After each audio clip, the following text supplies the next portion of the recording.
Local ఎన్నికల నిర్వహణపై SEC focus పెట్టింది. రాజకీయ పార్టీలతో కీలక సమావేశం ఏర్పాటు చేసింది.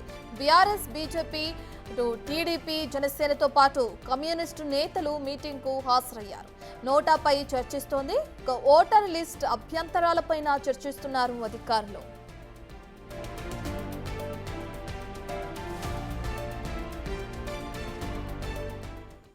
పూర్తి డీటెయిల్స్ అందించడానికి మా ప్రతినిధి హరికృష్ణ అందుబాటులో ఉన్నారు. రైట్ హరికృష్ణ, లోకల్ ఎన్నికలకు సంబంధించి ఇప్పటికే ఎస్ఈసీ సమావేశాన్ని ఏర్పాటు చేయడం మనం చూస్తున్నాం. రాజకీయ పార్టీలందరితో కలిపి ఈ సమావేశంలో ఎటువంటి నిర్ణయాలు తీసుకునే అవకాశం కనిపిస్తుందంటారు హరికృష్ణ? యశ్రత్న, రాజకీయ పార్టీలతో స్టేట్ ఎలక్షన్ కమిషన్ భేటీ అయింది. కాసేపటి క్రితమే ఈ సమావేశం స్టార్ట్ అయింది. ఈ సమావేశానికి Congress, BRS, BJP, MIM, TDP, Janasena, left party నేతలైతే హాజరయ్యారు. ప్రధానంగా స్థానిక సంస్థల ఎన్నికలకు సంబంధించి ఒక చర్చ కొనసాగనుంది. నోటాకు సంబంధించి ఎలక్షన్స్లో ముందుకెళ్ళబోతున్న నేపథ్యంలో కూడా నోటాకు సంబంధించి ఏ విధంగా ముందుకెళ్ళాలి, నోటా పైన అంటే ఒక అభ్యర్థి కన్నా నోటాకు ఎక్కువ ఓట్లు వస్తే ఈ యొక్క రీఎలక్షన్ కండక్ట్ చేయాలని చెప్పేసి కూడా ఎలక్షన్ కమిషన్ భావిస్తున్న నేపథ్యంలో ఈ అంశంపైన చర్చ జరగనుంది. అంతేకాకుండా ప్రధానంగా స్థానిక సంస్థ ఎన్నికలు అనగానే ఏకగ్రీవ ఎన్నికలు గుర్తు వస్తాయి.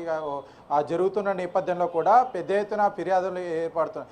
గ్రామాల నుంచి ఎలక్షన్ కమిషన్కి పెద్ద ఎత్తున ఫిర్యాదులు వస్తున్న నేపథ్యంలో కూడా ఈ యొక్క ఏకగ్రీవం ఎన్నిక లేకుండా కూడా ఖచ్చితంగా ఏదైతే నోటాతో కూడా ఒకవేళ ఒకటే నామినేషన్ కనుక వస్తే మాత్రం ఈ యొక్క నోటాతో ఎలక్షన్స్ పెట్టే విధంగా కూడా ఈ యొక్క అంటే ఎన్నికలు ఉండాలని చెప్పేసి కూడా ఎలక్షన్ కమిషన్ రాజకీయ పార్టీలతో అయితే చర్చ జరుపుతుంది. అంతేకాకుండా ఓటర్ల లిస్టుకు సంబంధించి ఓటర్ల లిస్టులో మార్పులు చేర్పులు చాలా వరకు కూడా గతంలో ఓట్లన్నీ కూడా తొలగిపోయాయంటూ కూడా పెద్ద ఎత్తున ఆరోపణలు వచ్చిన నేపథ్యంలో కూడా ఈ యొక్క ఓట్ల లిస్టు పైన కూడా చర్చ కొనసాగుతుంది.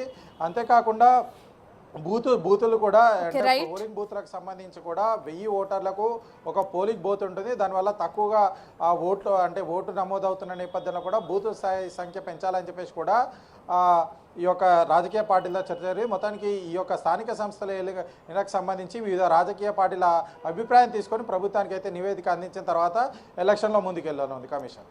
Right, thank you Harikrishna.